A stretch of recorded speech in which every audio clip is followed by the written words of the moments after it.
Hello friends, नमस्कार, जय Jagannath. Welcome back to my channel. तो आज आम बनवा मटन करी, पूरा देसी स्टाइल मटन करी बनवा।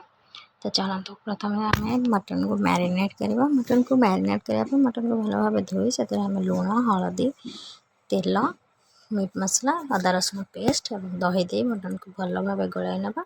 गोल कवर करके गोटे साइड रखीदे। तापर आम समस्त परिवा काटना, पियाज, टमाटो, अदा रसुण पेस्ट बनईदेवा और आलू काटना। तो मटन से मैंने मैरिनेट होचे, आम प्रथम आलू को फ्राए करवा। देखो मटन को साइड कर नहीं कढ़ाई तेल नवा। तेल गरम हो गला से आलू ऐड कर आलू को लाल हवा जाए फ्राए करना। मुझे लुण हल्दी किसी भी पकई ना, केवल आलू को ही फ्राए कर आलू दबा। देन आम सुखिला गुंड मसला सुखिला मसला देदेबा तेल रे। सुखिला मसला टी भाजी गला आम से कटिक रखी गोटे अमृतभंडा खंडे दबा। अमृतभंडा ही यार सिक्रेट हो। तो अमृतभंडा देले मटन टी जल्दी सीझी जाए। तो देखो टे आम पियाज देदेबा। पियाज टी लाल हो आम से अदा रसुण पेस्ट देदेबा। तापर से जारी होगला आम से टमाटो और लुण ऐड करदे। टमाटो टी भल भाव होगला आम से सुखिला गुंड मसला ऐड करदे। गुंड मसला को भल भाव मसला सहित जारी होगला मैरिनेट कर रखि मटन देदेबा। मटन टी को मसला भल भाव कषे फ्रेंड्स। तो देखो मसला टी मटन टी को गोलाई सारा पानी ऐड करवा। पानी ऐड कर गैस को हाई फ्लेम में छाड़दे। पानी टी फुटला गैस टी को पूरा medium low flame रखीदे friends.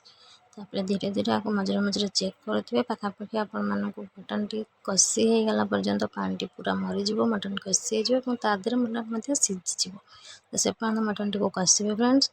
Mutton T कषि होगला तार भल भाव तेल बाहर से आम भाजी रखी आलू ऐड करदे। आलू और मटन को भल भाव कषि सारा आम से पानी ऐड करदे। आप ग्रेवी जी रखा चाहते से हिसाब से ग्रेवी रखापी पानी देदेवे। पानी तापर मटन टी को गोलाई दे से भल भाव आम ताकू कवर करके छाड़देवा। कवर कर 15 मिनट छाड़देवे फ्रेंड्स लो फ्लेम रे। तापर देखिए आपंकर मटन करी रेडी हो जाए। बहुत ही टेस्टी, बहुत ही यम्मी लगे खावा को। मैंने ये करके खातु, बहुत ही जल्दी सीझी। अमृतभंडा यार सिक्रेट टिप्स। तो अमृतभंडा पकईदे भल भाव सीझी जाए, जल्दी सीझी जाए मटन टी।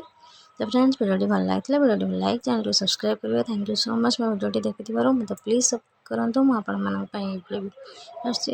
रोचे। जय जगन्नाथ।